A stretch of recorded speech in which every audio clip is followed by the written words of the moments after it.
आज हम बात करेंगे sum to n terms of an AP. अच्छा, ये भी हमने क्लास 10th में किया हुआ है, इसलिए कोई टेंशन की बात नहीं है। तो हम क्या करते हैं भाई, हमारा जो सम होता है हम उसको एस एन से डिनोट करते हैं, एस और सबस्क्रिप्ट में जो है एन। ठीक, तो एस एन यानी कि इसको हम सी हमारा सम हो गया, और सम किसका करना है, एपी की एन टर्म्स को लिखना है और उनको सम कर देना है। तो एपी की पहली टर्म होती है ए, फिर अगली टर्म होती है ए प्लस डी, फिर होती है ए प्लस 2D, और ऐसे करके आप आगे बढ़ते चले जाते हैं।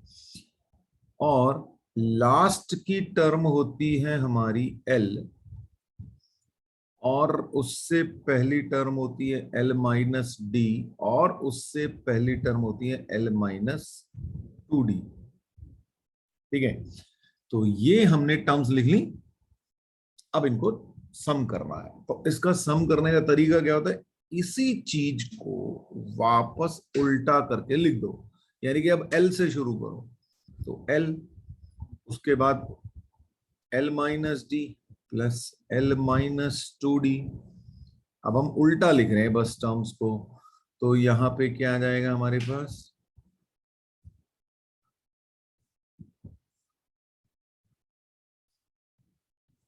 ठीक है, बिल्कुल पकड़ के उल्टा कर दिया। अब दोनों को ऐड कर दो,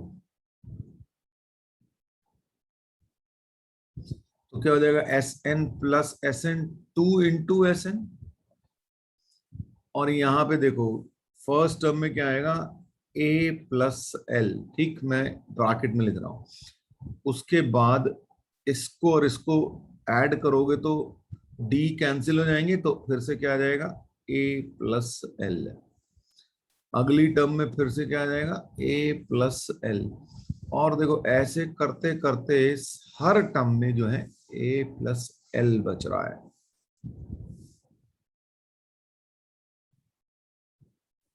यहां पे भी ए प्लस एल प्लस ए प्लस एल। और ये कितनी टर्म्स है, ये एन टर्म्स है, राइट। तो अगर ये एन टर्म्स है तो यहाँ पे क्या हो जाएगा, एन इंटू ए प्लस एल लिख सकते हैं हम इसको। और यहाँ पे लिखा है 2 × SN, तो SN हो गया N/2 ए प्लस एल, यानी कि first term plus last term. और अगर मैं एल की वैल्यू रख दूं तो आपको पता है एल क्या होता है, एल होता है ए प्लस एन माइनस 1 × D। इसको अगर हम रख देंगे तो ये हो जाएगा 2a plus N minus 1 × D। यही फॉर्मूला था जिसको आप 10th में भी यूज करते रहे और हम इसको भी यूज करते रहे। तो ये फॉर्मूला और एक ये फॉर्मूला आपका यूज होगा डिपेंडिंग ऑन द सिचुएशन। ये सब आपको पता है, चलिए नोट कर लीजिए इसको आप लोग। अब जरा एक नोट डाल लीजिए, sequence is an AP if and only if. देखो IFF लिखा हुआ है, ठीक है। इफ एंड ओनली इफ का मतलब बोथ वे ट्रू होता है, ठीक।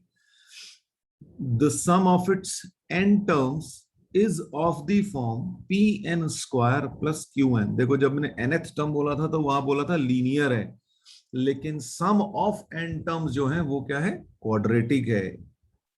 और उस केस में जो कॉमन डिफरेंस होगा that will be equal to twice the coefficient of n²।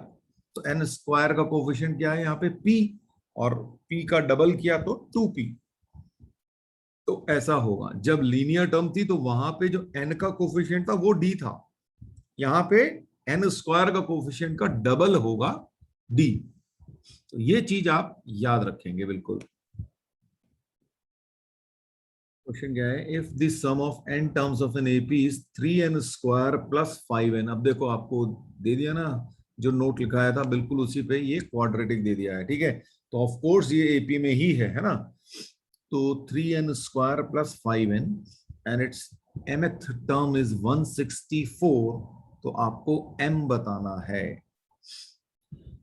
अब देखिए इस चीज को करने के ना दो तरीके होते हैं। पहला तो एक तो आपको ये याद होना चाहिए कि आपको अगर ए एन निकालना है, क्योंकि आपको mth टर्म निकालनी है, तो या हम nth टर्म निकाल लें, तो nth टर्म ए एन होती है एस एन माइनस SN-1।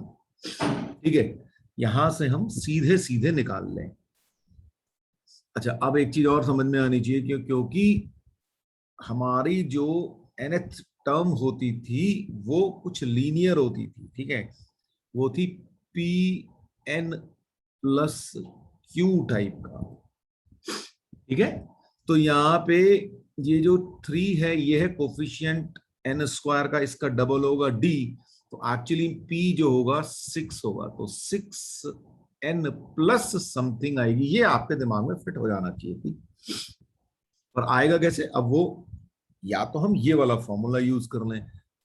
अब क्या करें, इसको फॉर्मूला कैसे लगाएं भाई? एस एन आपको दे रखा है ये 3n स्क्वायर प्लस 5n, तो मैं लिख देता हूं एस एन। ये तो पता ही हमें 3n square plus 5n minus, अब हमको एस एन माइनस 1 करना है, यानी कि एस एन में जहां जहां n है उसकी जगह हम क्या करेंगे, n-1 रख देंगे। तो 3n-1 whole square plus 5n-1, ये हमारी सिचुएशन आ गई। अब इसको हम सॉल्व कर लेते हैं, देखते हैं भाई क्या आता है। तो हमारे हिसाब से 6n प्लस समथिंग या कुछ आना चाहिए। ठीक है, करिए, करते हैं इसको सॉल्व। तो n-1 का whole square, n square minus 2n plus 1, और ये हो गया 5n-5।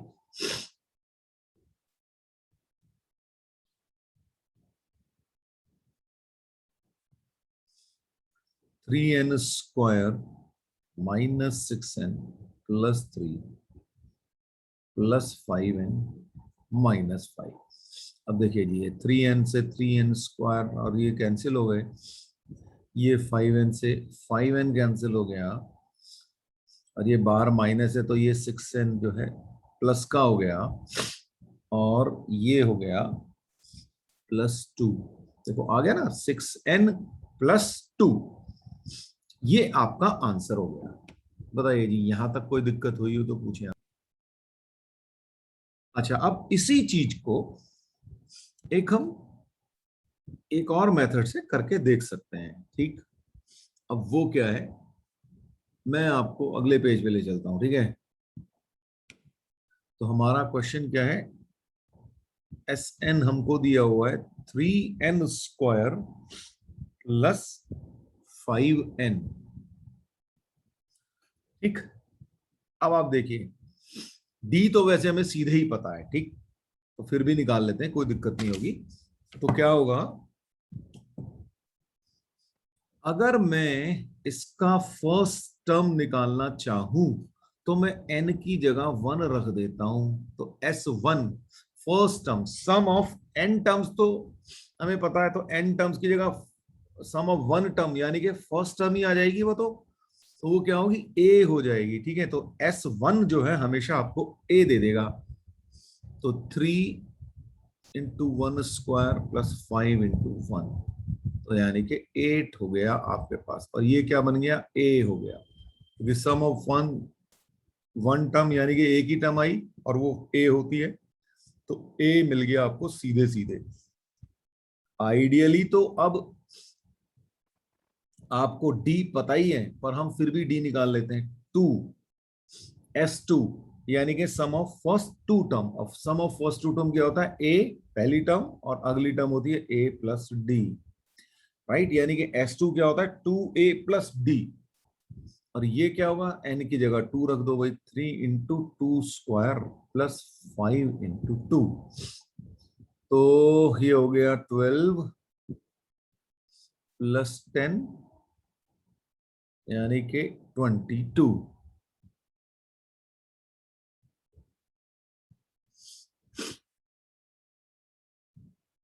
ठीक है, तो अब आपको 2a प्लस डी पता चल गया।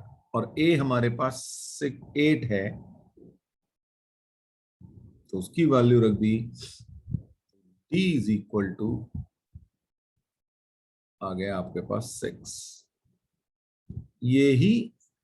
ये चीज हमें पता चल गई थी, ठीक है। अब हमें ए पता है और डी पता है। यहां से भी हमें पता है कि अगर ये nth टर्म जो है, ए एन जो है हमारा 6n+2 है, तो अब इसने कहा कि mth टर्म इज 164। तो ठीक है, mth टर्म लिख देते हैं। तो mth टर्म क्या होगी, मैं वापस वहीं पहुंच गया। तो mth टर्म होगी हमारे पास 6m+2,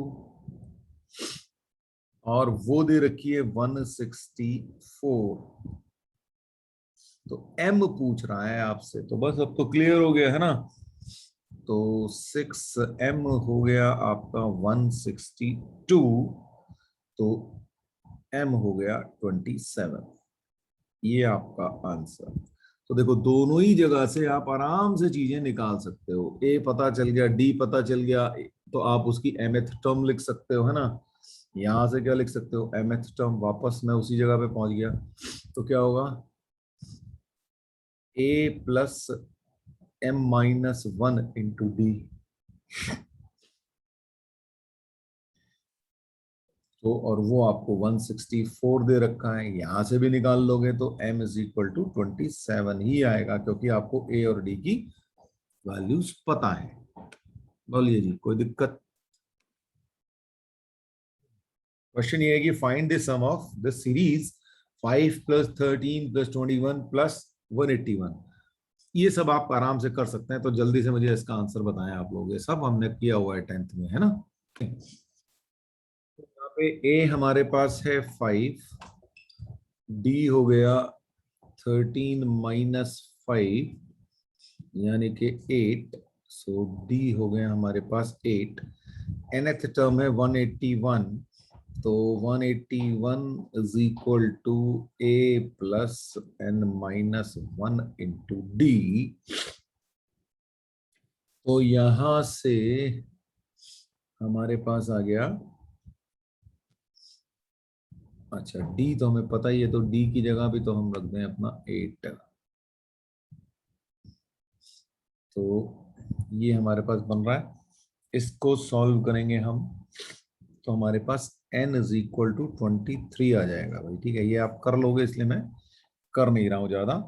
और अब हमें सम निकालना है, तो Sn होगा 23/2 और first term plus last term. Right, मैंने कौन सा फॉर्मूला यूज कर दिया, मैंने लिखा Sn = n/2, a+l वाला फॉर्मूला यूज किया है मैंने यहाँ पे। तो 23/2 × 186, इसको जब हम सॉल्व करेंगे तो हमारे पास 2139 आंसर आ जाएगा। ओके जी, अब आपसे पूछ रहा है फाइंड S20, यानी कि सम ऑफ फर्स्ट 20 टर्म्स। और गिवन क्या है आपको, third term is 7, a3 is third term होती है, तो a3 is 7 and seventh term is 2 more than twice of its third term. करिए जी, बताइए। ये सब भी हम 10th में कर चुके हैं। हमें क्या दिया हुआ है, a3 यानी कि थर्ड टर्म। तो first let the first term is a and common difference is d, ये तो हम करते ही है ना। तो 7 इज इक्वल टू हो गया a+2d, ये पहली कंडीशन। दूसरी condition, seventh term is 2 more than twice of its third term. Seventh term होगी a+6d is 2 more than twice of its third term, और थर्ड टर्म ऑलरेडी 7 दे रखी है। तो यहां से तो बहुत ही बढ़ गया हो गया। तो अब आपके पास a+6d आ गया 16, राइट। ये दो कंडीशन, तो a+2d और माइनस करें 2 - 1, तो आपके पास a कैंसिल हो जाएगा, तो 4d इज इक्वल टू हो गया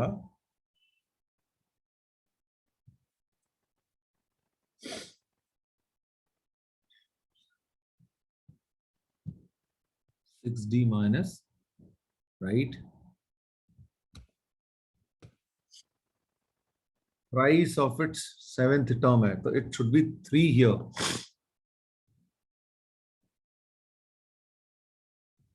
तो यहां पे जो आएगा,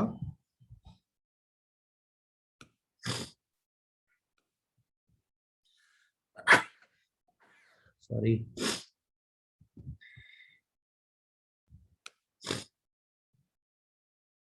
ये हो गया 23, तो 4d is equal to 23 minus this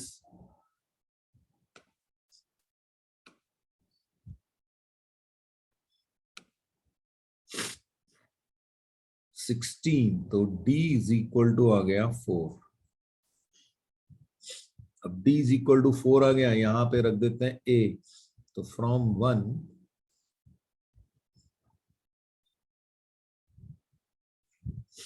आपके पास जो d आ जाए 7 is equal to a plus 2 into 4, तो a इज इक्वल टू -1 आ गया आपके पास। अब हमें निकालना है S20, तो S20 होगा 20/2 a प्लस 2a, तो 2 इंटू -1 प्लस 19 इंटू d, ये हमारे पास सिचुएशन आ जाएगी। तो इसको जब हम सॉल्व करेंगे तो आपके पास आ जाएगा 740। मैं इसलिए बहुत ज्यादा डिटेल में नहीं जा रहा हूं क्योंकि ये सब आपको आता है, ठीक है।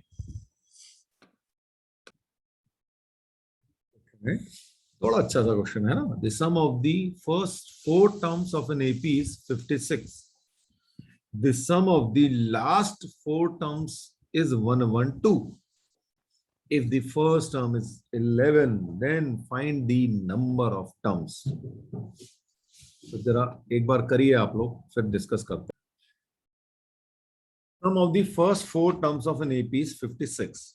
तो ठीक है, कोई बात नहीं, फर्स्ट 4 टर्म्स लिख डालते हैं ना हम। तो फर्स्ट 4 टर्म चलो यहाँ पे लिख देते हैं। ए पहली टर्म, उसके बाद अगली होती है ए प्लस डी प्लस ए प्लस 2d और प्लस ए प्लस 3d। अच्छा देखो, यहाँ पे तुम सीधे सीधे फॉर्मूला भी लगा सकते थे, मैं तो वैसे लिख दिया बस, ठीक है। आप ये सम ऑफ फर्स्ट 4 टर्म्स का तो फॉर्मूला आप सीधे लगा ही सकते हो, ठीक है।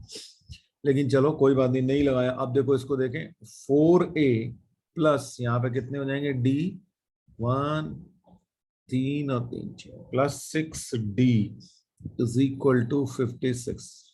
अच्छा, a इज इक्वल टू 11 पहले ही दिया हुआ है ना, फर्स्ट टर्म इज 11, तो क्या करें, 4 into 11 plus 6d is equal to 56।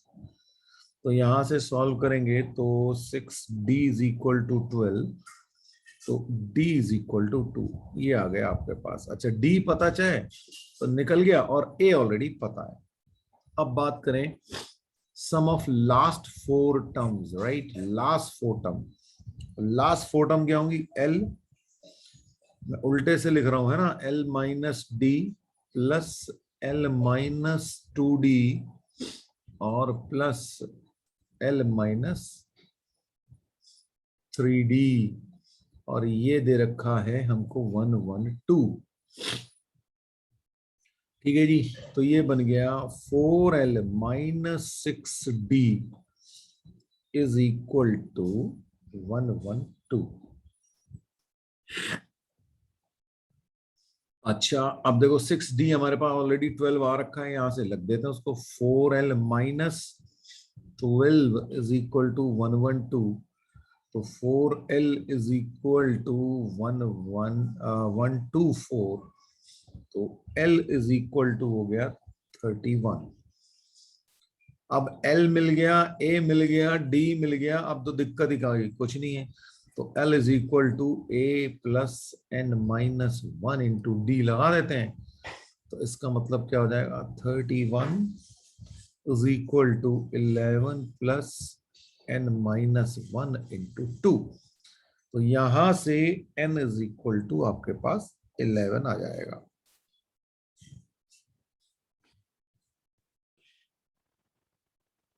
Question ये है कि find the sum of all natural numbers between 250 and 1000 which are exactly divisible by 3। ये सब चीजें भी आपने की हुई है ना भाई क्लास 10th में, तो जरा करके देखो, बताओ क्या आंसर आएगा।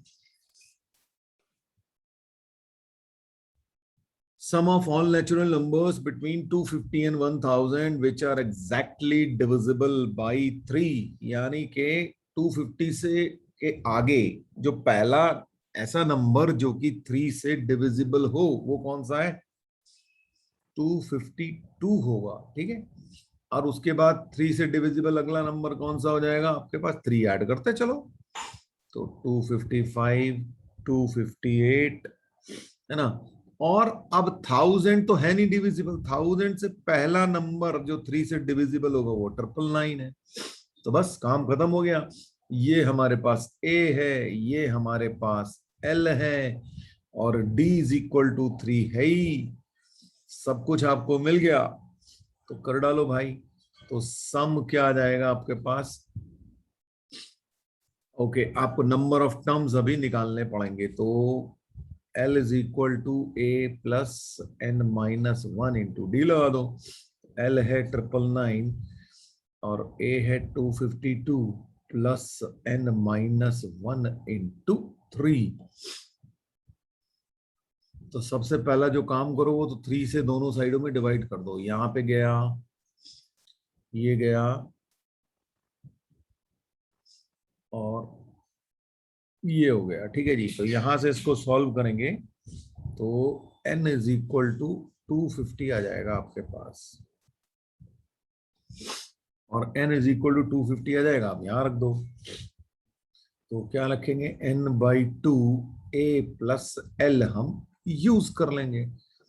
तो 250/2 और a है आपका 252 और प्लस l है 999। तो इसको जब हम सॉल्व करेंगे तो 156,375 ये आपका आंसर आ जाएगा। अच्छा सा क्वेश्चन है। Test find the sum of first 24 terms of an AP. और एपी कौन सी है, A1 A2 A3 A4 ऐसे चल रही है। If it is given that A1 plus A5 plus A10 plus A15 plus A20 plus A24 is equal to 225, ऐसा आपको बताना है। करिए एक बार, देखिए जी, इसका एक सिंपलेस्ट जो आपको पता है वो तो आप ये कह दो कि भाई फर्स्ट टर्म ए है और कॉमन डिफरेंस डी है, तो A1 क्या हो जाएगा, वो तो ए होता है फर्स्ट टर्म।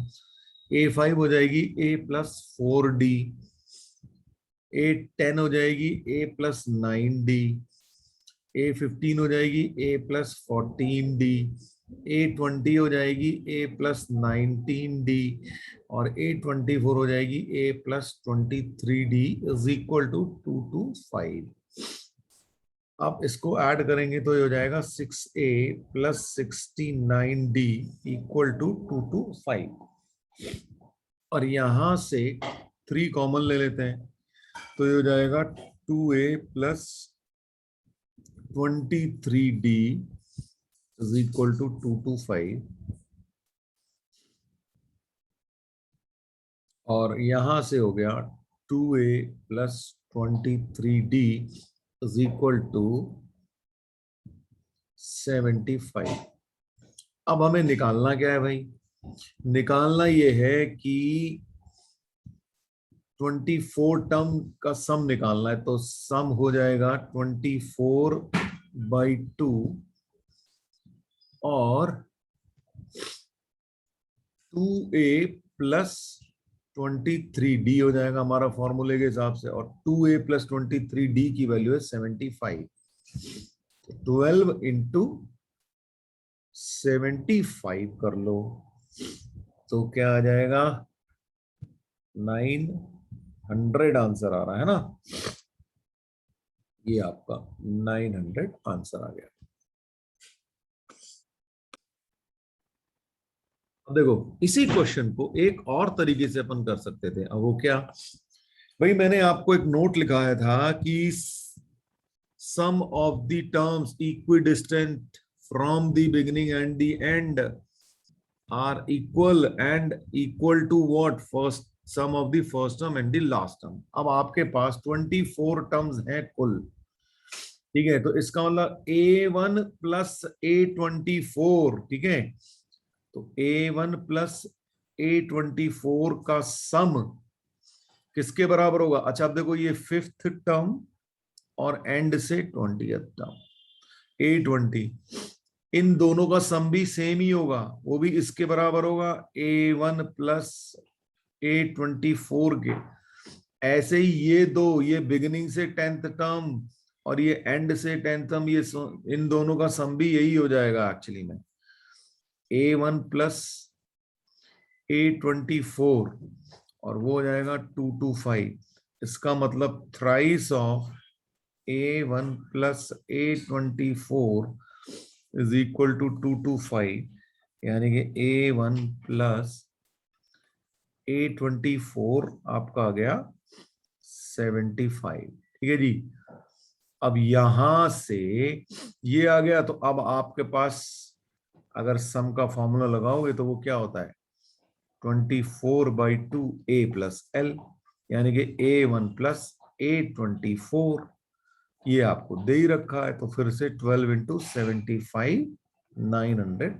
तो ये स्मार्टली भी आप कर सकते थे, वैसे बहुत ज्यादा फर्क कहीं भी नहीं है, टाइम उतना ही लगा, पर ये चीज आपको यूज करनी आनी चाहिए, ठीक है। देखिए ऐसा क्वेश्चन हमने किया हुआ ऑलरेडी, बस उसी चीज का उसमें सम पूछ लिया गया है आपसे। तो if mth term of an AP is 1/n and nth term is 1/m, show that the sum of mnth term is half mn plus 1। वहां में आपने देखा था, हमने सॉल्व किया था दो इक्वेशंस बना के, तो A और D जो है सेम आ गए थे एक्चुअली में, वो क्लास में किया गया क्वेश्चन है, बस उसके आगे ही आपको करना है, तो करिएगा एक बार। अब क्वेश्चन ये है कि how many terms of the AP 54, 51, 48 and so on be taken so that their sum is 513। और इसमें अगर आपके दो आंसर आ रहे हैं तो you will have to explain the double answer. करिए जरा। अब आपको एपी दे रखी है, आपके पास ए है 54 और डी है -3। लेट हम कहेंगे एन टर्म्स ली हमने, ठीक है, तो सम आपको 513 दे रखा है, तो 513 इज इक्वल टू n/2 और 2 इंटू 54 प्लस n-1 इंटू -3, ये हमारे पास मिल गया। अब जरा इसको जब हम सॉल्व करें तो क्या बनने वाला है भाई, तो ये हो गया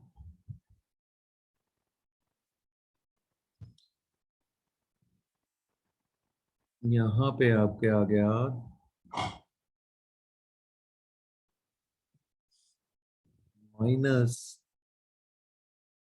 -3n और +3। जब हम इसको सॉल्व कर लेंगे ना तो हमारे पास क्या आ जाएगा, n square -37n +342 equal to 0, ठीक है। मैंने जानबूझ के एक दो स्टेप खा गया ताकि आप उसको कर लें, ऑफ कोर्स, क्योंकि इसमें अब कुछ है नहीं, ये सब बहुत सिंपल सी चीजें होती हैं जो आपने ऑलरेडी कर रखी हैं। तो n-18 जब मैं इसके फैक्टर करूंगा तो n-18 into n-19 equal to 0, यानी कि n इज इक्वल टू 18 और 19। दो आंसर आ गए। क्यों आ गए? दो आंसर इसलिए आ गए कि कहीं ना कहीं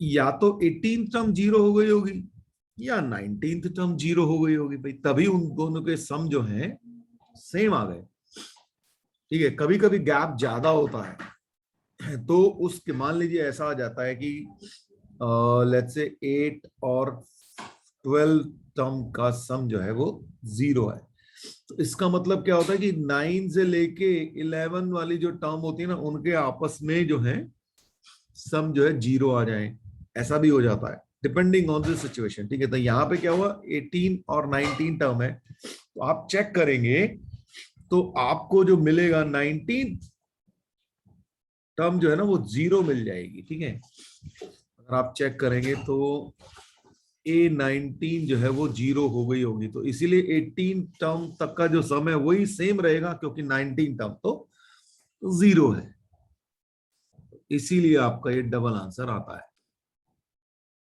आपके लिए एक homework, if the first term of an AP is 2 and the sum of the first 5 terms is equal to 1/4, ये 1/4 लिखा हुआ है भाई, 1/4 of the sum of the next 5 terms, तो फर्स्ट 5 टर्म्स का सम जो है equal to 1/4 of the sum of the next 5 terms है, then you have to find the sum of first 20 terms.